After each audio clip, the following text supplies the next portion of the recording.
I'm with Dr. Anthony Harper from Intermountain Christian News and a White House correspondent.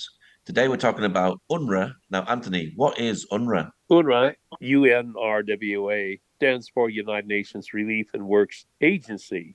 And so that was a humanitarian effort, an agency started by the UN. And after the war, Israel became its own nation, 1948, 1949. UNRWA has opened, and so in response to the war and Israel's independence, it quickly became a propaganda agency that trains children to hate Jews. So, is this an agency that actually gives aid to Palestinians?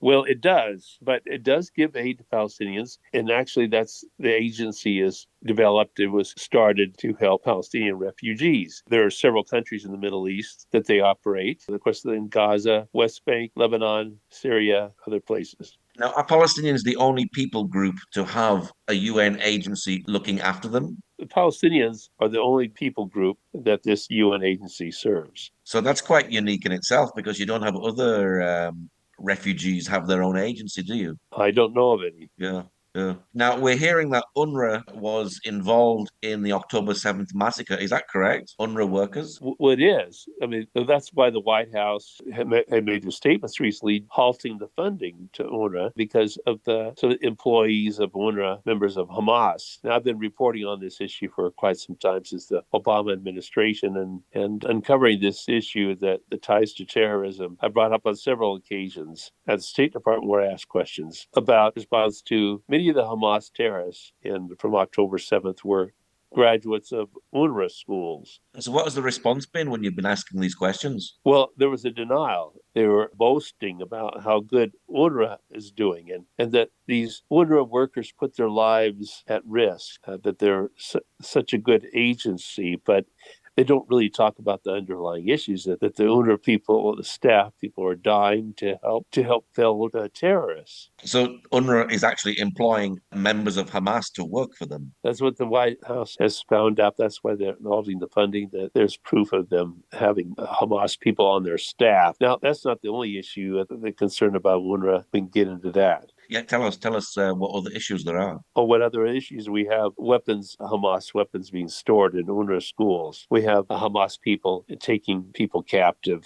We have very serious concerns about all of the operation of UNRWA. As I mentioned, there's this indoctrination of children to hate Jews. And the big question for me is why is the White House and why are the major media sources get involved with some kind of a cover up and not really talk about the most important underlying problem? UNRWA at this point would have to be abolished because they will not give up on their indoctrination program. And do you see that in the schools? Because UNRWA actually runs schools as well, don't they, within the Palestinian Authority?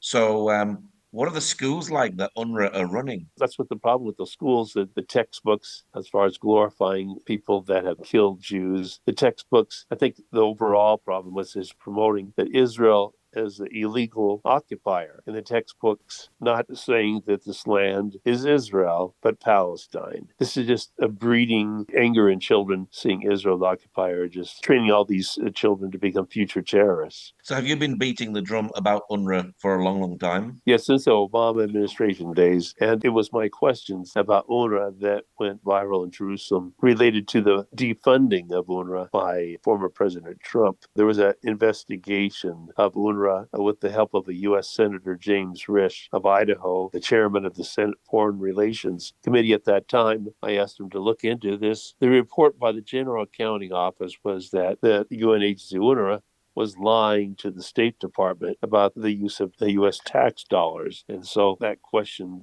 that I was able to ask first week of the Trump administration has just mushroomed, and I think it eventually led to even the Biden White House paying attention. So presidents have just basically totally ignored this issue except for Donald Trump. Yes, he is the only president to halt the funding of it based upon the ties to not just terrorism, but about wasting and using tax dollars for hateful purposes. So when Joe Biden became the president, did he start the funding again? He started it again, and so it's miraculous how he's willing to halt funding of this right now. So UNRWA is in a bad situation. This was actually exposed in the Knesset in January of this year. Which nations actually support the United Nations? I imagine all the nations support United Nations. So even America and Britain, we are funding something that's actually creating and promoting terrorism. It is very shocking. So I would say almost every nation is a member of the United Nations, if not, but not all, and a majority of them anti-Semitic, anti-Israel, Mm. calling for a cease to the war, October 7th, not condemning Hamas. So we have a serious problem with the UN, with their attitudes towards Jewish people. So I imagine when this came to your attention that Hamas were involved in the 7th of October terrorist attack, it probably came as no surprise to you that people were No. actually linked to UNRWA. Yes, I've actually been aware of this for quite some time, bringing up questions at the State Department about it. But as I mentioned, the State Department was not willing to acknowledge a serious problem until now. Does Israel need to remove UNRWA totally and completely from Gaza? That's my understanding. There's a news report about a bank in Israel stopping, putting a freeze on an account of UNRWA account. Israel would have to remove UNRWA from Gaza and, if possible, the West Bank. UNRWA would have to be removed from all of the nations where it is until and I don't know if this is possible, for UNRWA to get rid of their hateful curriculum training children to hate Jewish people, to acknowledge that Israel has a right to exist. I imagine that would be very difficult at the moment because there's so many Palestinians, particularly in Gaza, that really need the aid. So I guess in one sense you have to keep UNRWA there at the moment, but once the war is finished, there needs to be a serious look at who UNRWA is, what are they doing, and whether we can remove them and what's going to replace them. Well, the problem with this aid issue is that it's aid to terrorists. I mean, a majority of the Gazan people, allowed Hamas to come to power. So I hold the majority of the Gazans responsible for Hamas. The Gazans, so-called innocent civilians, actually aiding and abetting Hamas. Now, you're obviously on a different time zone. How did you get to hear about the terror attack that happened on the 7th of October? Well, I actually had a single Jewish mother calling me that morning to let me know. But I was aware of the attack before it happened with a premonition. That week, I knew Israel was going to be under attack, a special kind of attack. I didn't know the details. I did hear from other Christian friends of mine in the United States that they had premonitions that week. So it was no surprise for me to hear about this on October 7th. I was talking with people. It's very likely that Israel's going to come under attack in a special Jewish holiday, and that's exactly what happened. I imagine it was a surprise, though, to see how successful this terrorist attack actually was, with over 1,000 people being killed. Well, I know that was very, very well planned. So for me, not too much of a surprise about how bad it was going to be. It's horrifying what happened. I've seen so many images, a video of this, very sickening to think.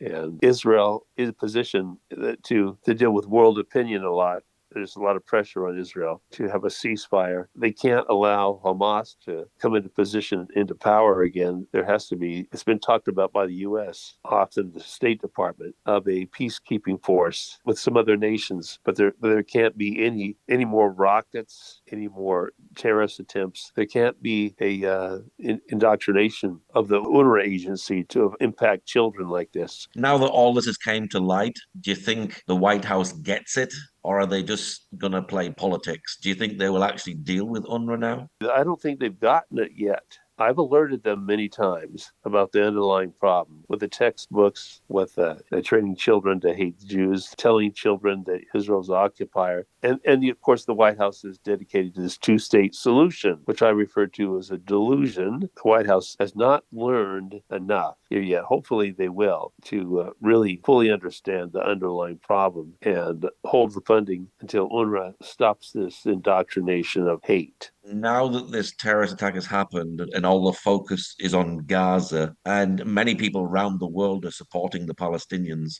do you think there's going to be a bigger force on Israel now to accept a two-state solution? Well, I hope not. There's a warning in Jewish scripture in the prophet Joel, chapter 3, verse 2, of God's anger towards people that divide up his land, scatter his people. People can look that up so easily. But there's the key issue for a lot of evangelical Christians about the covenant that God has with Israel. So I've informed the White House of this Jewish scripture often and others, and hopefully the White House takes this seriously about why they should not support dividing up the land. Of course, this would be dividing it up with terrorists, wouldn't it, Paul?